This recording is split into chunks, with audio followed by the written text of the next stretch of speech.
बिस्मिल्लाहिर्रहमानिर्रहीम। अस्सलाम वालेकुम डियर स्टूडेंट्स, यकीनन आप खैरियत से होंगे। चैप्टर 5 केमिस्ट्री का पढ़ेंगे। केमिस्ट्री में जो चैप्टर 5 है ये है एटॉमिक स्ट्रक्चर के बारे में। एटॉमिक स्ट्रक्चर चैप्टर का नाम है और जो एटम का स्ट्रक्चर है इसके अंदर जो मेन थ्योरीज हैं, डिस्कवरीज हैं, वो पढ़ने वाले हैं हम। डिस्कवरीज पढ़ेंगे, फिर उनकी खूबियाँ पढ़ेंगे, इलेक्ट्रॉन की, प्रोटॉन की, इस तरीके से न्यूट्रॉन की बहुत सी डिस्कवरीज करेंगे। न्यूक्लियस की डिस्कवरी पढ़ेंगे, बोहर मॉडल पढ़ेंगे। आइए सबसे पहले डिस्कवरीज पढ़ते हैं। आज जो हमारा टॉपिक है वो है डिस्कवरी ऑफ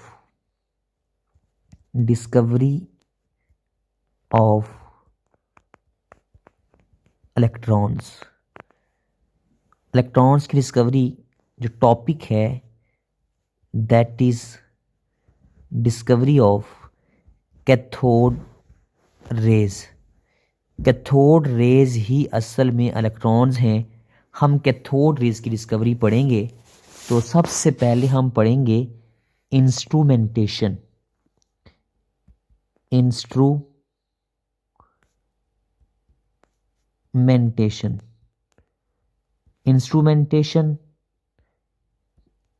कह लें या इसे कंस्ट्रक्शन कह लें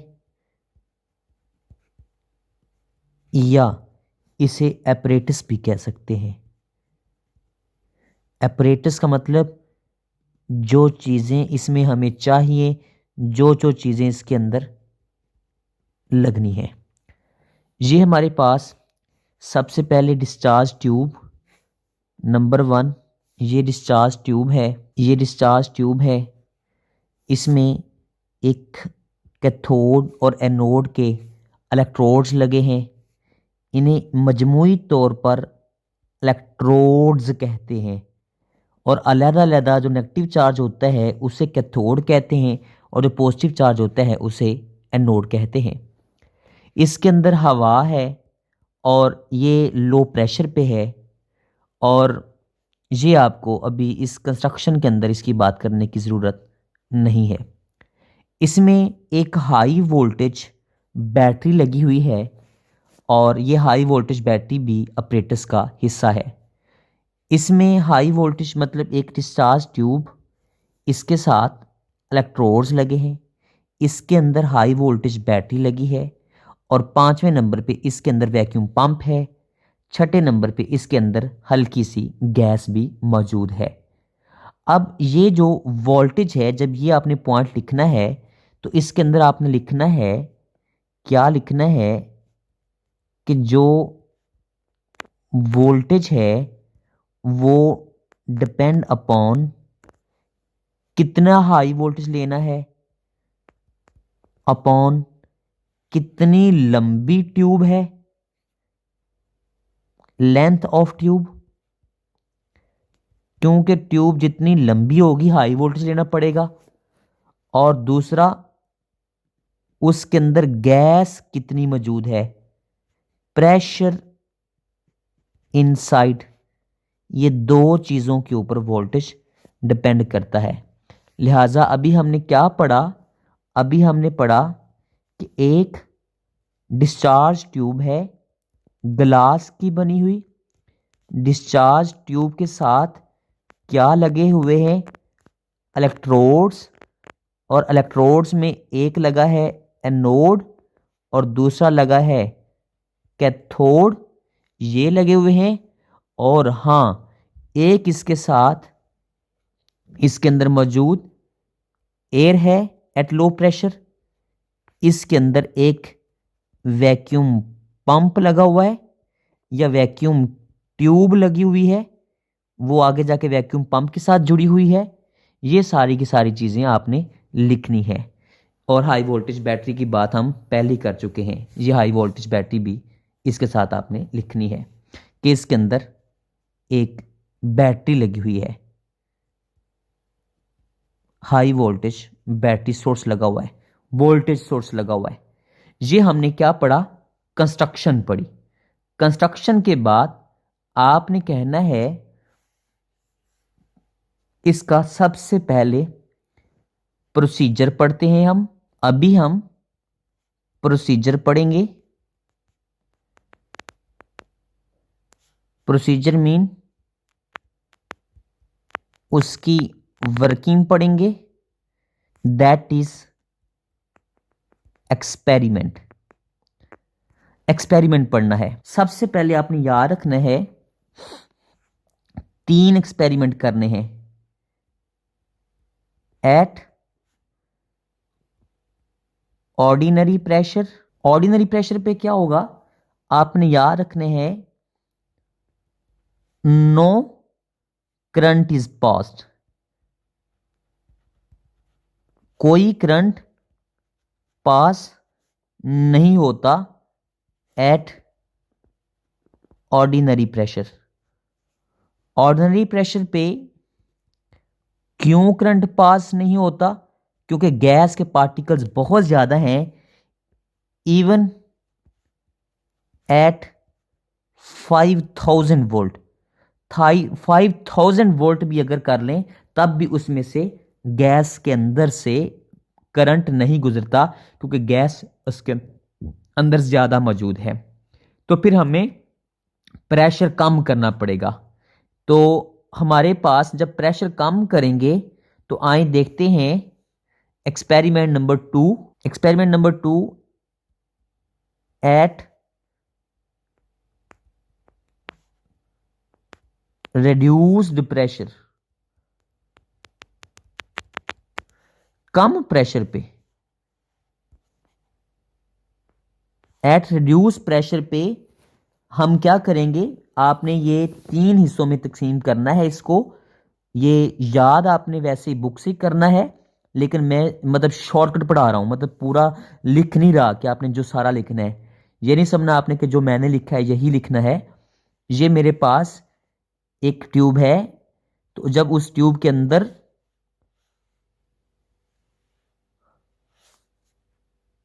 ये ट्यूब है, इस ट्यूब के साथ हमने हाई वोल्टेज लगाए हैं और ये एनोड है और ये कैथोड है। ये एक मेरे पास कैथोड है, इसके साथ हमने वैक्यूम पंप भी लगाया हुआ है। अब रिड्यूस प्रेशर पे इसके अंदर से a uniform glow is produced. Glow पैदा होती है, चमक पैदा होती है। वो जो यहां पे चमक पैदा होती है असल में कुछ रेज निकली हैं from the surface of cathode. जब वो रेज निकली, अभी देखते हैं ग्लो क्यों पैदा हुई, मैं बताता हूं जब हम इसकी खूबियां पढ़ते हैं। ग्लो पैदा हुई, यूनिफॉर्म ग्लो। उसके बाद तीसरे नंबर पे हम इसका एक्सपेरिमेंट करते हैं। थर्ड प्रेशर एट 0.01 टॉर, बहुत लो। तीसरा एक्सपेरिमेंट करना है इस प्रेशर पे। इस प्रेशर पे क्या होगा?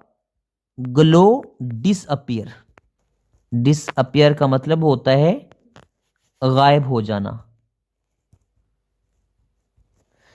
ग्लो गायब हो गई, क्यों? क्योंकि अंदर आपने वो जो ट्यूब है उसके अंदर से ये सारे आपने क्या किया है, ये गैस बाहर निकाल दी है, तो यहां से ग्लो खत्म। लेकिन ये रेस एनोड की तरफ जाएंगी और जो रेस पीछे गुजर जाएंगी एनोड से, वो यहां पे आके ग्लास के साथ टकराएंगी। यहां पे जब वो ग्लास के साथ यूं टकराएंगी तो इस ग्लास के ऊपर चमक पैदा होगी। तो लिहाजा 0.01 टॉर पे ओरिजिनल ग्लो इज डिसअपियर्स, जो मैं जुमले बोल रहा हूं, एंड जो some rays reach at the surface of the glass, जो ग्लास तक पहुंचेंगी वहां पे ग्लो या फ्लोरिसेंस, जो चमक है, जो चमक है वो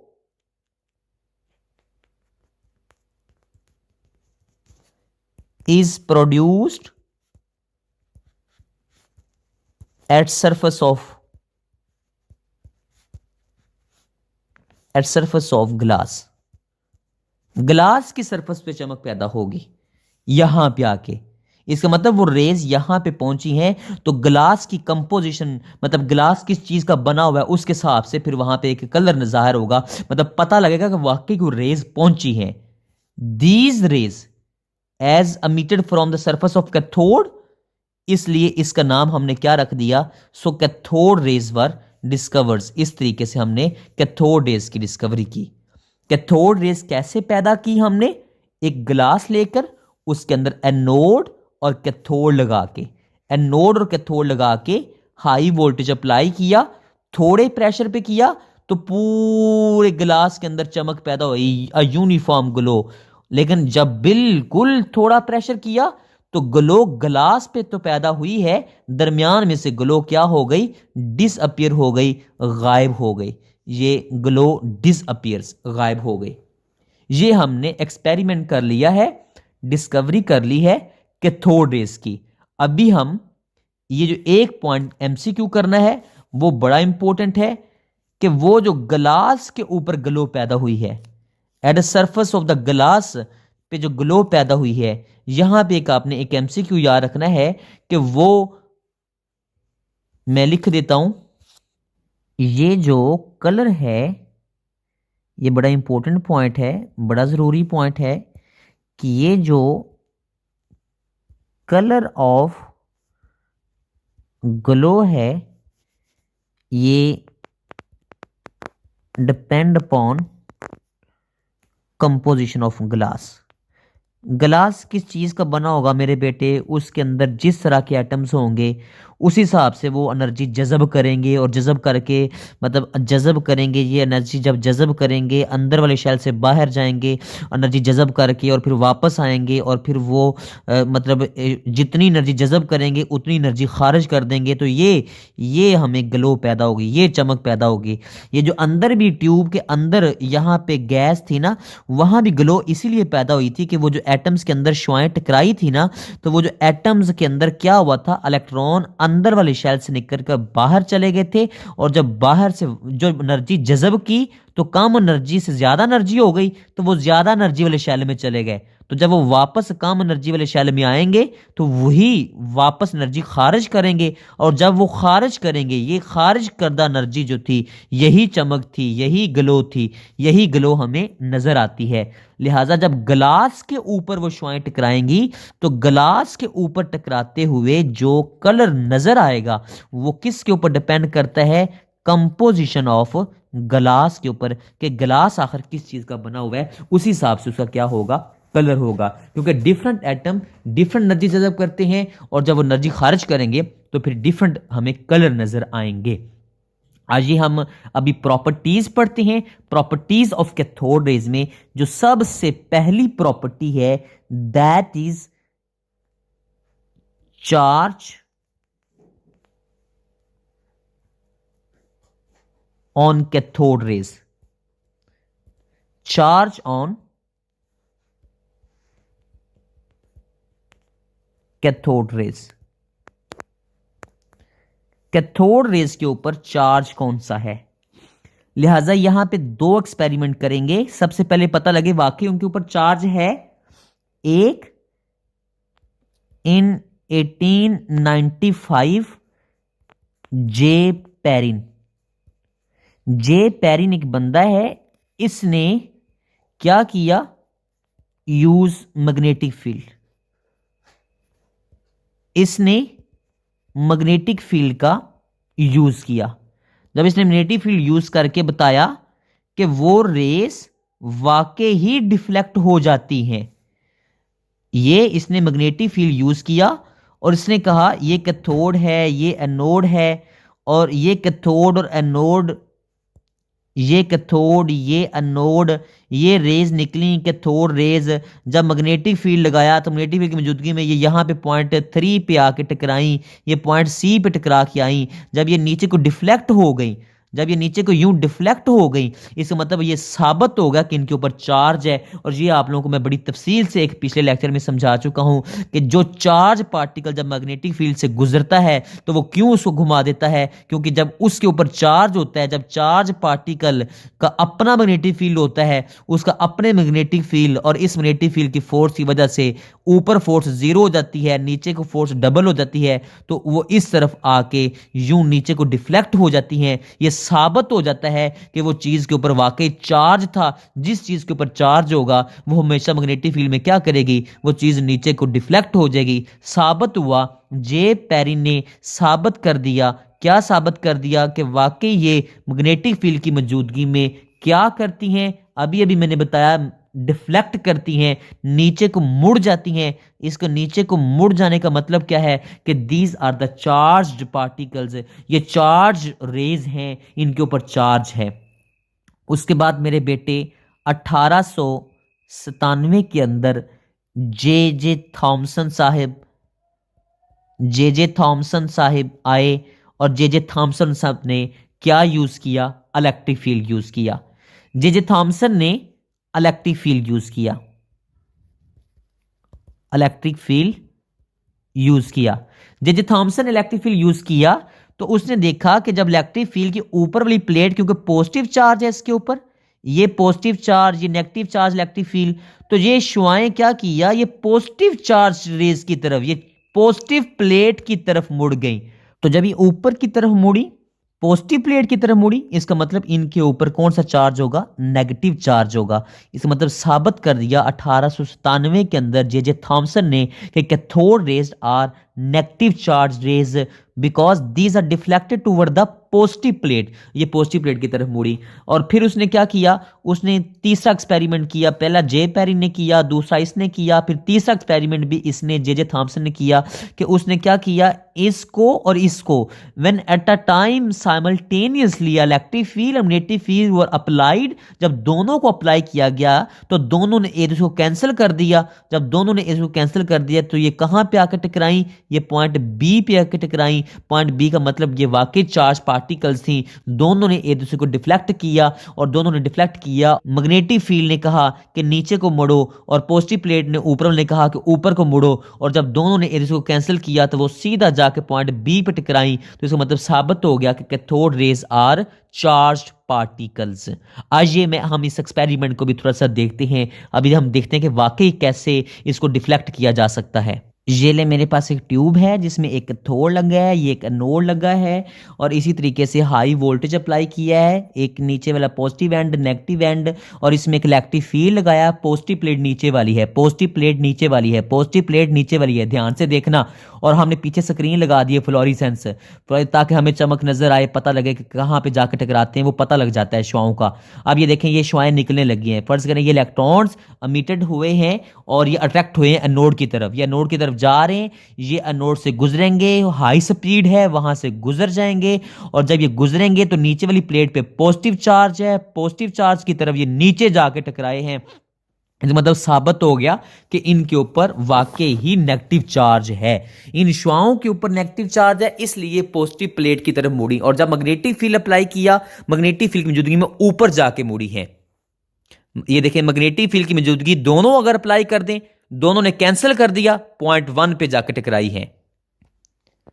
लिहाजा क्या साबित हुआ, अभी हमने देखा कि जब सिर्फ इलेक्ट्रिक फील्ड था उस वक्त नीचे, मतलब पॉइंट पॉजिटिव प्लेट की तरफ मुड़ी, आपकी किताब के मुताबिक ऊपर की तरफ मुड़ी, क्योंकि आपकी किताब में ऊपर वाली प्लेट पॉजिटिव लगाई हुई है। लिहाजा पॉजिटिव प्लेट की तरफ मुड़ी। जब मैग्नेटिक फील्ड अप्लाई किया तो उन्होंने उसको डिफ्लेक्ट कर दिया ऑपोजिट की तरफ, मतलब इलेक्ट्रिक फील्ड ने अगर नीचे को किया है तो मैग्नेटिक फील्ड ने ऊपर को। आपकी किताब के अंदर ऑपोजिट लगा हुआ है, कोई बात नहीं, सिर्फ हमने एक्सपेरिमेंट देखा है, एक्सपेरिमेंट में हमने देखा कि इलेक्ट्रिक फील्ड की मौजूदगी में पॉजिटिव प्लेट की तरफ डिफ्लेक्ट होती हैं और नॉर्थ साउथ पोल की मौजूदगी में वो उसको ऑपोजिट मुखालिफ इलेक्ट्रिक फील्ड के मुखालिफ डिफ्लेक्ट करता है। और जब दोनों को अप्लाई किया, इस वक्त देखें दोनों अप्लाई हुए हैं सामने, जरा गौर से देखें, इलेक्ट्रिक फील्ड की शुआएं भी नजर आ रही हैं, मैग्नेटिक फील्ड की शुआएं भी नजर आ रही हैं।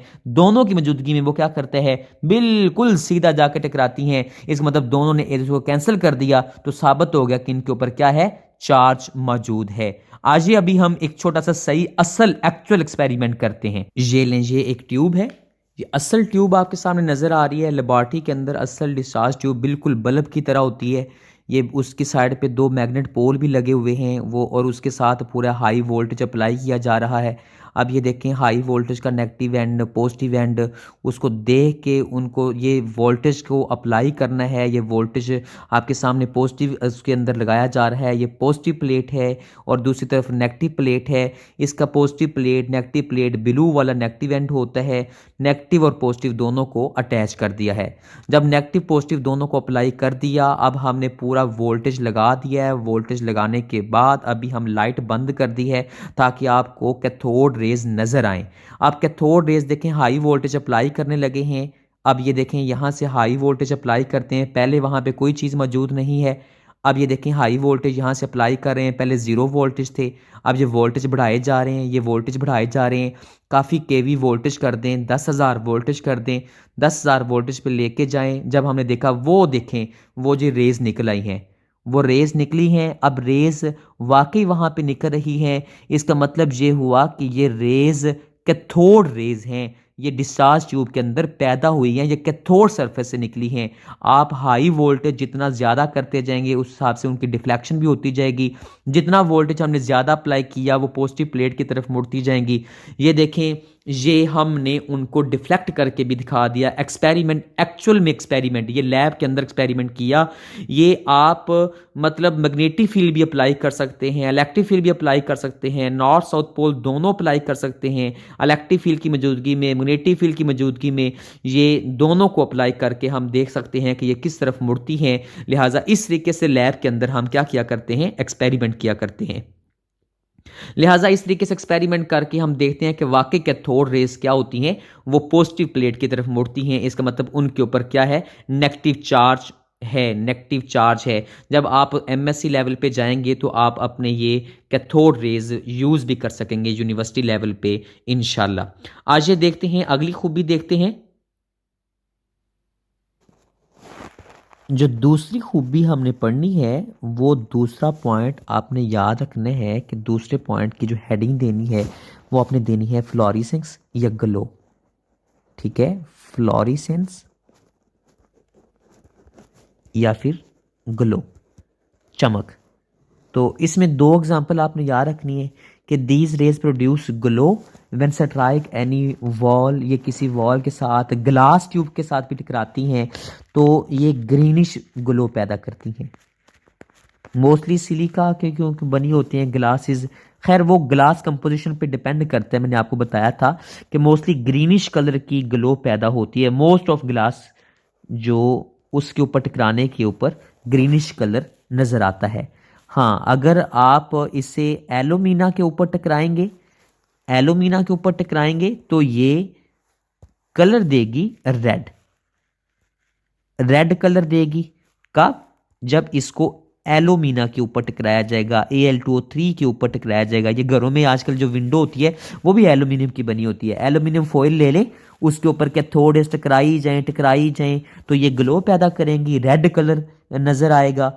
और हाँ, जब ये हमारे पास टिन स्टोन ले लें, टिन स्टोन के ऊपर टकराएं तो इनका कलर कौन सा नजर आएगा आपको? येलो नजर आएगा, येलो कलर नजर आएगा। ये मैंने उसको कलर भी जानबूझ के येलो ही दे दिया है ताकि आपको वाज़ेह हो जाए। येलो कलर कब? जब टिन स्टोन के ऊपर टकराया जाएगा। इसी तरीके से रेड कलर नजर आएगा, ये लें, ये मैं उसका कलर ही रेड कर देता हूं जब एल्यूमिनियम के ऊपर टकराया जाएगा। इसी तरीके से ग्रीनिश कलर नजर आएगा हमें जब उससे टकराया जाएगा किसके ऊपर? ग्लास के ऊपर। ये आपने 3 कलर याद रखने हैं। इसके अलावा आपने याद रखना है कि जब भी रेयर अर्थ के अंदर सोल्यूशन बना लें आप, रेयर अर्थ मिनरल्स के अंदर, रेट अर्थ मेटल्स के अंदर जब इनको टकराया जाता है, मतलब जो नायाब चीज़ें हैं उनके अंदर टकराया जाता है, या जो मादनियात हैं मादनियात के अंदर टकराया जाता है, तो कैथोड इसकी खूबी ये है कि ये क्या करती हैं, ये ग्लो पैदा करती हैं, चमक पैदा करती हैं, फ्लोरिसेंस पैदा करती हैं, फ्लोरिसेंस पैदा करती हैं, ग्लो पैदा करती हैं। ये इनकी खूबी थी। कितने नंबर? 2 नंबर। इसके बाद इनकी तीसरी खूबी है, तीसरी खूबी जो आपने याद रखनी है कि दीज मूव्स, ये इंतहाई इंपॉर्टेंट शॉर्ट क्वेश्चन है, या दीज ट्रेवल, ट्रेवल का लफ्ज ज्यादा अच्छा है, travel in straight line, straight line, ये स्ट्रेट लाइन में मूव करती हैं। हमें कैसे पता? असल में जब इनके रास्ते में ये कैथोड रेज पैदा हो रही हैं, ये फर्ज करें मेरे पास ये कैथोड रेज, हमने टंगस्टन का फिलामेंट लगा दिया यहाँ पे, टंगस्टन फिलामेंट यूज करें जैसे बल्ब में होता है, मतलब इससे कैथोड निकलेंगे, कैथोड रेज निकलेंगे। यहां से कैथोड रेज निकली, और जब ये कैथोड रेज यूं जा रही थी, इनके रास्ते में हमने क्या किया, माल्टीज क्रॉस रख दिया। ये मेटल का होता है, ये मेटल माल्टीज क्रॉस हमने रख दिया, कोई एक शय रख दी। ये शय की एक शर्त है कि this should be opaque. Opaque का मतलब क्या होता है? डेंसर। अब आप पूछेंगे डेंसर का मतलब क्या होता है? ओपेक का मतलब जिस से लाइट ना गुजरे उसे ओपेक कहते हैं, मतलब गाढ़ापन हो। एक होती है ना ट्रांसपेरेंट, जैसे शीशा होता है उसके अंदर से लाइट गुजर जाती है, ये ओपेक है, कोई डेंसर चीज रखी हुई है। यहां पे जब हमने कोई डेंसर चीज रखी हुई है ना, तो इसके साथ जब ये शुआएं टकराएंगी तो सामने उसका ये साया बन गया है। जब ये उसका सामने साया बन गया है तो इसका मतलब साबित हो गया कि ये वाकई ही सीधी लाइन में मूव करती हैं, स्ट्रेट लाइन में मूव करती हैं। इसीलिए तो सामने क्या हुआ, उसका साया बन गया, क्योंकि ये वहां से नहीं गुजर सकी, उस शय से नहीं गुजरी, इसलिए उस शय का सामने क्या बन गया, शैडो बन गया। मतलब ये जो रेज हैं, ये रेस, कैथोड रेस क्या करती हैं, cast shadow when an opaque object is place in the path of the cathode rays. जब इनके रास्ते में हमने क्या करते हैं, एक opaque object, a denser object is kept, इनके रास्ते में रखा जाता है। और एक यहां पे बड़ा इंपॉर्टेंट एक एमसीक्यू आपने याद रखने हैं कि ये फर्ज करें कैथोड है, तो ये कैथोड की सरफेस से स्ट्रेट जाती हैं। ये कैथोड की सरफेस है, तो ये उसके साथ 90 के एंगल पे जाती हैं, perpendicular, perpendicular to the cathode surface. लिहाजा ये एमसीक्यू आपने याद रखना है कि these travel in straight line, straight line में कैसे मूव करती हैं, perpendicular to the surface of cathode. ये कैथोड है और ये कैथोड से 90 के एंगल पे बाहर निकलती हुई मूव की हैं, और इन्होंने शैडो कास्ट किया, शैडो कास्ट किया, ये हमारा प्रूव हो गया कि वाकई ये स्ट्रेट लाइन में मूव करती हैं। अगर आप देखना चाहते हैं तो हम एक लम्हे के अंदर, 1 मिनट के अंदर इसका एक्सपेरिमेंट भी देख सकते हैं। ये लें, ये एक ट्यूब है, ये कैथोड रे की डिस्कवरी की, माल्टीज क्रॉस लगा दिया, सामने वो मेटल का क्रॉस है और ये ट्यूब है, और हमने पीछे से नोड को ऑन किया तो shadow of cross, shadow cross उसका जाहिर हो गया। ये असल एक्चुअल लैब के अंदर किया हुआ एक्सपेरिमेंट है जो मैंने आपको दिखाया है। ये उसने शैडो पैदा किया, इसका मतलब they travel in the straight line, ये वाकई स्ट्रेट लाइन में मूव करती हैं। लिहाजा आइए हम क्या करते हैं, अभी तीसरी खूबी पढ़ते हैं। ये वही ट्यूब आपके आसानी के लिए थोड़ी सी सादा रखी है कि ये इसको ज़रा गौर से देखें कि इसके अंदर हमने क्या किया। इधर हमने एक कैथोड सोर्स रखा है, कैथोड रे का सोर्स, यहाँ से ये रेज निकलेंगी और ये सीधी लाइन में मूव करेंगी और इसका सामने साया बन जाएगा। इसका मतलब कि these raise travel in the straight line, ये स्ट्रेट लाइन में मूव करती हैं। ये इनकी तीसरी खूबी थी। अब हमने क्या करना है, चौथी खूबी याद रखनी है। चौथी खूबी क्या याद रखनी है कि these rays have momentum, these are not only rays, these are the material particle. ये जर्रे हैं, ये कुछ चीज है, ये कोई शय है। दीज रेज, ये कैथोड रेज जो हैं, हैव ये जो कैथोड रेज हैं हैव मैस, इनका मैस है। Cathode rays have momentum. Momentum क्या होता है? P is equal to M V, mass and velocity. मतलब स्पीड तो इनकी है ही, ये शुआएं तो हैं ही, लेकिन इनका मैस भी है। दे आर एनर्जी पार्टिकल्स, ये एनर्जी पार्टिकल्स हैं। They have mass. हमें कैसे पता कि एनर्जी पार्टिकल्स हैं? दे आर द मैस, ये इनका मैस है। हमें कैसे पता इनके अंदर ताकत है?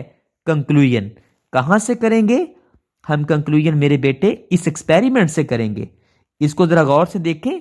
ये हमने एक ट्यूब ली है, इसके अंदर कैथोड लगाया और कैथोड रेज यहां से निकली। जब ये कैथोड रेज यहां से निकली, ये रास्ते में हमने एक पैडल व्हील रख दिया, मतलब एक बारीक सा, एक हल्का सा एक पहिया रख दिया जो फ्रिक्शन लेस था। और जब ये इस यहां से रेस जा रही थी, इन्होंने इसको जोर लगाया और यूं नीचे को यूं घुमा दिया। इसका मतलब दे हैव मैस, इनके अंदर मैस है, इनके अंदर ताकत है। दे हैव मोमेंटम, इनका मोमेंटम है। ये मोमेंटम का लफ्ज बहुत ही ज्यादा जरूरी है। ये मोमेंटम का लफ्ज सबसे ज्यादा जरूरी है। मोमेंटम से जाहिर होता है कि दे हैव मैस, इनका क्या है? मैस है। इसका मतलब they are the material particle. ये कुछ सिर्फ रेज नहीं है, बल्कि ये मटेरियल पार्टिकल हैं।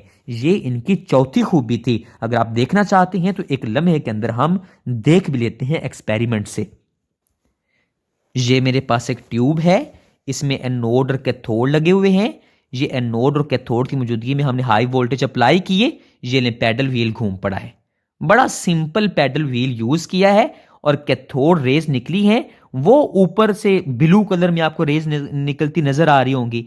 ये जो ब्लू कलर में निकलती नजर आ रही हैं, ये अंधेरे में दिखा रहे हैं ताकि आपको वाज़ेह आए, नजर आए। वो ब्लू कलर में जो रेस निकली हैं, उन्होंने क्या किया? इसको घुमा दिया। इसका मतलब दे हैव मोमेंटम। लिहाजा ये इनकी चौथी खूबी हो गई। अभी हम एक्सपेरिमेंट से देखा कि इन्होंने पैडल व्हील को घुमा दिया। आप उसको रोक के भी देख सकते हैं एक लम्हे के लिए, उसे बार बार देखें, इन एक्सपेरिमेंट्स को देखें। आपके सामने के लिए ये साथ अटैच किए हैं ताकि आपको पता लगे कि वाकई ये एक्सपेरिमेंटल सारी चीज़ें हैं। इसके बाद हमने इनकी पांचवी खूबी पढ़नी है। पांचवी खूबी पढ़नी है और उसका नाम आपने रखना है पांचवी खूबी का प्रोडक्शन ऑफ एक्सरेज।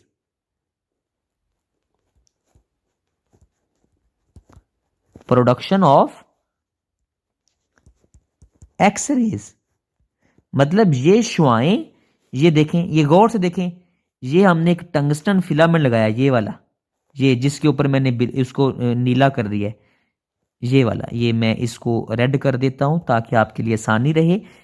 ये लगा हुआ टंगस्टन फिलामेंट, ये जो टंगस्टन फिलामेंट है, हीटेड टंगस्टन फिलामेंट, इससे ये शुआएं निकली। मतलब ये बल्ब के अंदर नहीं, पहले पहले घरों में बल्ब होते थे, वो बिल्कुल उसके अंदर बारीक सा धागा होता था, ये बिल्कुल वैसा है। इसके पीछे ये हमने क्या किया? इसके पीछे नेगेटिव पॉजिटिव, मतलब इसके हाई वोल्टेज कैथोड लगा के इसको हमने बिल्कुल जबरदस्त एनर्जी दी है।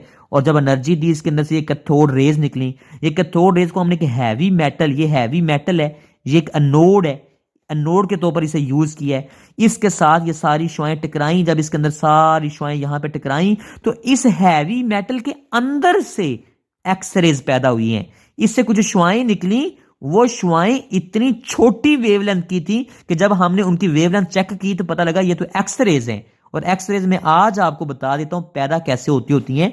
असल में जब ये एटम होता है ना, तो एटम का जब अंदर वाला, बहुत बाहर वाला नहीं, अंदर वाला, बहुत ही अंदर वाला इलेक्ट्रॉन यूं एनर्जी हासिल करके ऊपर जाता है और फिर यूं वापस आता है, तो उस वक्त क्योंकि इस अंदर वाले जो शेल होते हैं, इनमें एनर्जी का गैप बहुत ज्यादा होते हैं, एनर्जी का डिफरेंस बहुत ज्यादा होता है। इतना फर्क होता है कि जब इससे जो शुआएं निकलती हैं, उनकी वेव की लेंथ, जो वेव की लेंथ होती है, वो बहुत ज्यादा छोटी होती है, शॉर्टर होती है। इतनी छोटी होती है कि वो हमने नोट किया कि किस रीजन में आती है, वो एक्सरेज के रीजन में आती है। वो एक्सरेज के रीजन में आती है। ये देखें एक्सपेरिमेंट देखें ज़रा दोबारा से देखें। ये हमने एक कॉपर का एनोड इसलिए लिया है मेरे बेटे, ये वैसे मैं आपको बता देता हूँ, ये ऐसे आपके याद करने के लिए बात नहीं है लेकिन आपकी नॉलेज के लिए है कि ये बहुत ज़्यादा गर्म हो जाता है। ये बहुत इतना गर्म हो जाता है, फिर इसकी हीट को फ्लो करने के लिए हमने क्या किया है, इसके अंदर से पीछे को कॉपर की यूज़ करते हैं। कॉपर यूज़ इसलिए करते हैं ताकि हमें फ़ायदा हो। और उसी कॉपर हैवी मेटल है। हैवी मेटल का मतलब वजनी नहीं है। हैवी का मतलब उसका न्यूक्लियस में प्रोटॉन बहुत ज्यादा है, प्रोटॉन बहुत ज्यादा है, प्रोटॉन बहुत ज्यादा है। हैवी मेटल का मतलब ये है। तो लिहाजा हैवी मेटल के अंदर टकराने से उसके अंदर से जो शुआएं निकलती हैं वो शुआएं कौन सी हैं, एक्सरेज। और ये कैसे पैदा की, हमने इलेक्ट्रॉन्स, हमने कैथोड रेस को इसके अंदर टकरा के, उस हैवी मेटल के अंदर टकरा के एक्सरेज पैदा की हैं। इसके बाद मेरे बेटे हमने जो खूबी याद रखनी है, पांचवी ये खूबी हमने पढ़ी है। छठी खूबी आपने याद रखनी है, हीटिंग। आप घर में बल्ब जो होता है उसको हाथ लगाएं वो गर्म हो जाता है, गर्म होता है, इसका मतलब they have the heating effect. इनका हीटिंग इफेक्ट होता है कि जब इनको किसी बॉडी के ऊपर गिराया जाता है तो वो गर्म हो जाती है। When these rays are fall, ये फॉल करती हैं, they fall on the matter on any body, तो दीज प्रोड्यूस द हीट, ये हीट पैदा करती हैं। और इसी तरीके से आप इसके अंदर से चमक भी पैदा कर सकते हैं, इसके अंदर से चमक भी पैदा कर सकते हैं। सातवीं खूबी जो आपने इनकी याद रखनी है वो मेरे बेटे आयोनाइजेशन। आयोनाइजेशन क्या होती है, आयन बना देती हैं। ये गैस के मालिक्यूल ले लें, ये कैथोड रेज हैं, ये कैथोड रेज को इनके अंदर टकराएं। जब ये कैथोड रेज इसके अंदर मालिक्यूल के अंदर टकराएंगे तो मालिक्यूल का इलेक्ट्रॉन निकल जाएगा। जब मालिक्यूल का इलेक्ट्रॉन निकल जाएगा, ये मालिक्यूल है, इसके अंदर कैथोड रेज टकराएं। ये मैं आपके नॉलेज के लिए ये क्वेश्चन लिख देता हूं। Cathode rays, molecule of gas, M stand for molecule of gas, उसके अंदर जब ये शुआएं टकराती हैं तो उस मॉलिक्यूल के ऊपर चार्ज आ जाता है, वो आयन बन जाता है और उसके अंदर से एक इलेक्ट्रॉन निकलता है। यहां पे मैंने 2 इलेक्ट्रॉन लिख दिया है। 2 क्यों लिखा है, एक वो जो कैथोड रे उसके अंदर टकराया है और एक वो जो उसके अंदर मॉलिक्यूल के अंदर से निकला है। लिहाजा मॉलिक्यूल्स के अंदर, गैस के अंदर इन शुआओं को, इन शुआओं को, इन शुआओं को टकरा के क्या कर सकते हैं, उसके अंदर से इलेक्ट्रॉन खारिज कर सकते हैं, जिससे वो गैस के मॉलिक्यूल ये आयन बन जाते हैं। इसको हम क्या बोलते हैं, आयोनाइजेशन बोलते हैं। इसे हम क्या बोलते हैं, आयोनाइजेशन। आज ये इनकी 8वीं खूबी पढ़ते हैं। 8वीं खूबी मेरे बेटे आपने जो याद रखनी है, पेनिट्रेशन। दे कैन पेनिट्रेट, ये पेनिट्रेट धंस सकती हैं। पेनिट्रेशन का मतलब क्या होता है, धंसना, अंदर धंस जाना। क्या मतलब, ये कोई गोल्ड फॉयल ले लें, इंतहाई बारीक होती है, 0.0004 जीरो उसके बाद 4 इतने सेंटीमीटर होती है। गोल्ड की फॉयल इंतहाई बारीक होती है। गोल्ड की फॉयल ले लें, एल्यूमिनियम की फॉयल ले लें, एल्यूमिनियम की फॉयल ले लें, इंतहाई बारीक फॉयल लें, उसके अंदर ये शुआएं टकराएं तो ये उस फॉयल के अंदर से गुजर जाएंगी, उसके अंदर पेनिट्रेट कर सकती हैं। दे कैन पास, ये पास कर सकती हैं, ये गुजर सकती हैं फ्रॉम द गोल्ड फॉयल या एल्यूमिनियम फॉयल वगैरह। इनकी 9वीं खूबी, इनकी 9वीं खूबी ये है कि these are have reducing effect. ये रिड्यूसिंग इफेक्ट होता है। रिड्यूसिंग इफेक्ट का मतलब, पहले तो आप समझे रिडक्शन क्या होता है। रिडक्शन क्या होता है, रिडक्शन होता है gain of electron, gain of electron. और क्योंकि ये खुद कैथोड रेज, ये जो कैथोड रेज हैं, ये हैं क्या, ये जो कैथोड रेज हैं, ये कैथोड रेज असल में नेगेटिव चार्ज इलेक्ट्रॉन्स ही तो हैं। इसका मतलब ये जिस चीज के अंदर टकराएंगी, अगर वो चीज इलेक्ट्रॉन को कैप्चर कर लेती है तो वो रिड्यूस हो जाएगी, वो रिड्यूस हो जाएगी, क्योंकि इलेक्ट्रॉन को कैप्चर कर लेना, इलेक्ट्रॉन को हासिल कर लेना इज कॉल्ड रिडक्शन। इसका मतलब कैथोड रेज का रिड्यूसिंग इफेक्ट होता है। ये इनकी 9वीं खूबी आपने याद रखनी है। इनकी एक 10वीं खूबी भी आपने याद रखनी है, E/m वैल्यू, E/m वैल्यू। ये एक्सरसाइज का इंतहाई इंपॉर्टेंट एक शॉर्ट क्वेश्चन भी आपने याद रखना है, वो भी अभी मैं इसके साथ ही करवाता जा रहा हूं कि ये हमारे पास एक्सरसाइज का क्वेश्चन नंबर 4 का पार्ट बी है कि इनकी E/m वैल्यू हमेशा सेम रहती है, सेम रहती है, सेम रहती है। जो जे थॉमसन साहब थे, जे थॉमसन ने बहुत से एक्सपेरिमेंट किए, कई मच मोर गैसेस यूज की, much more gases were used by the J Thomson. He noted that charge and mass ratio जो है of cathode raise always same, always same. Cathode rays की E/m value हमेशा क्या रहती है, same रहती है।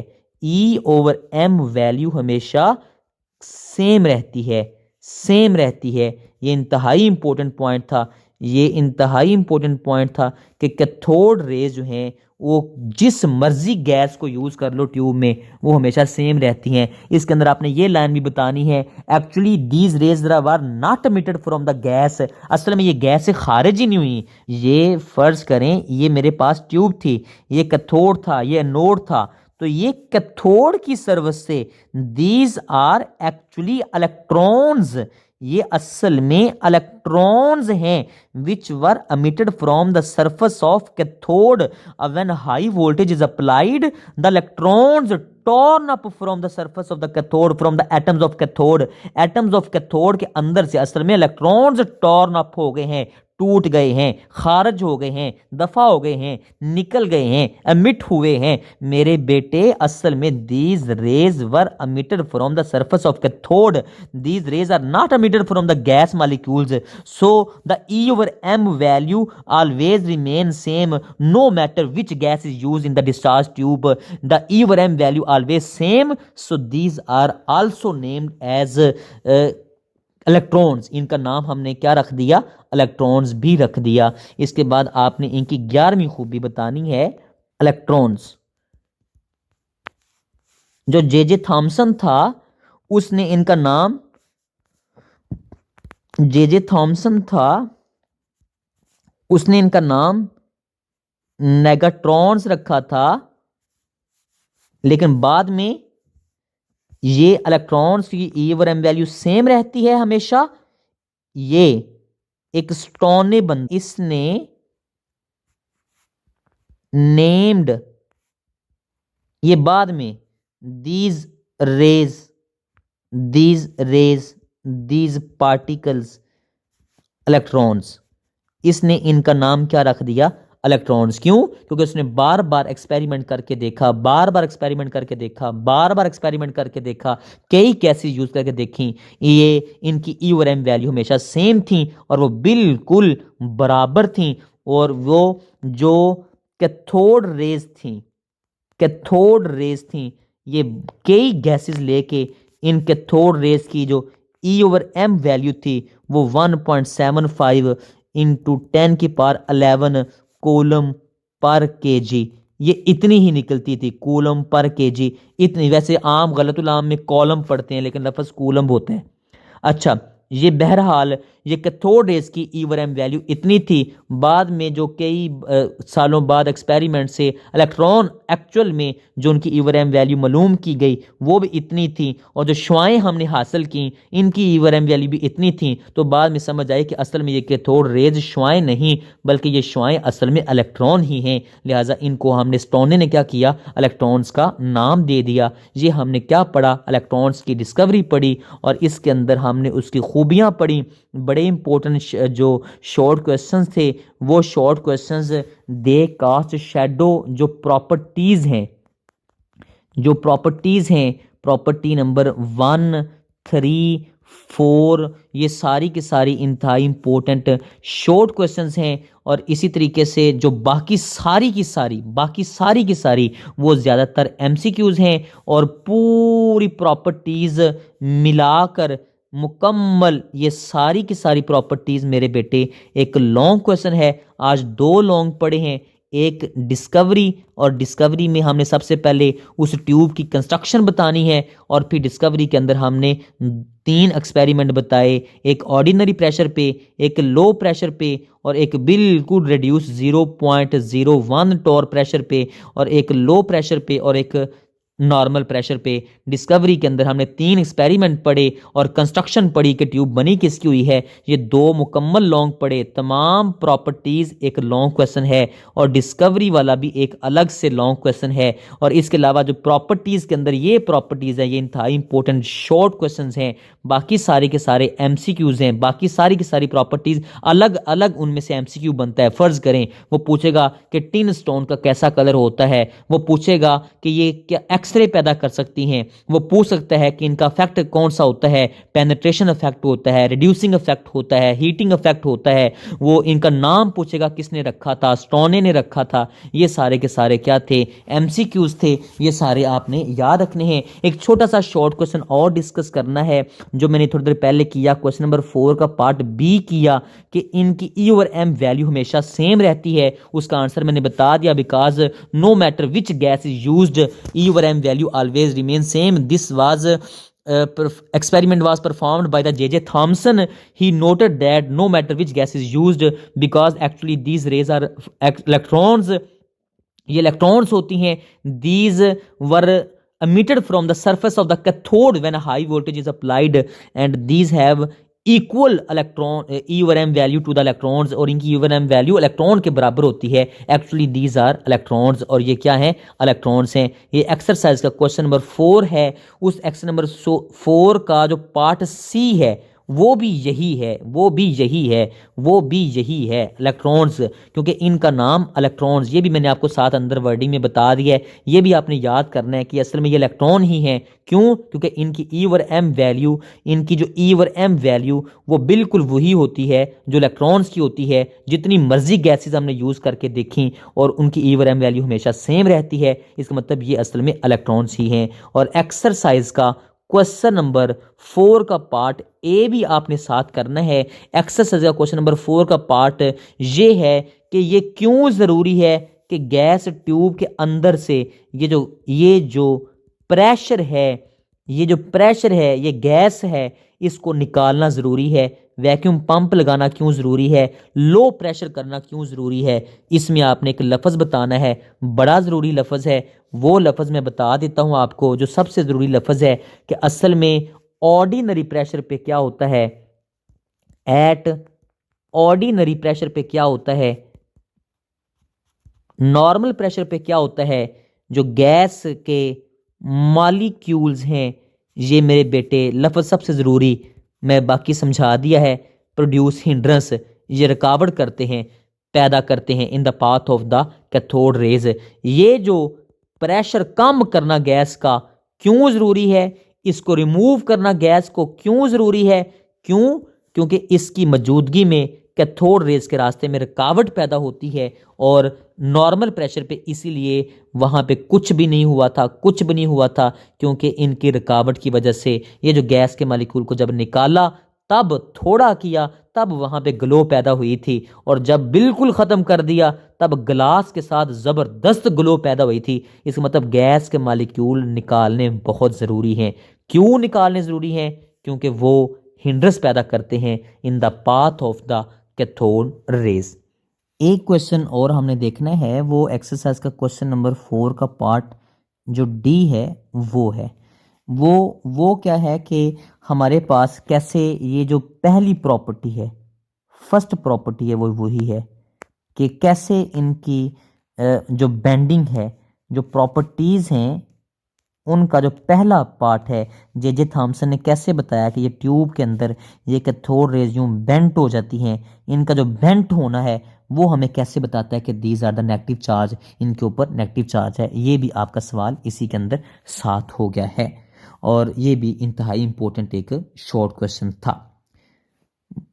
इसी के साथ आप अपना बहुत सा ख्याल रखिए। अल्लाह हाफिज़, फ़ी अमानिल्लाह। इंशाल्लाह दोबारा मुलाकात होगी।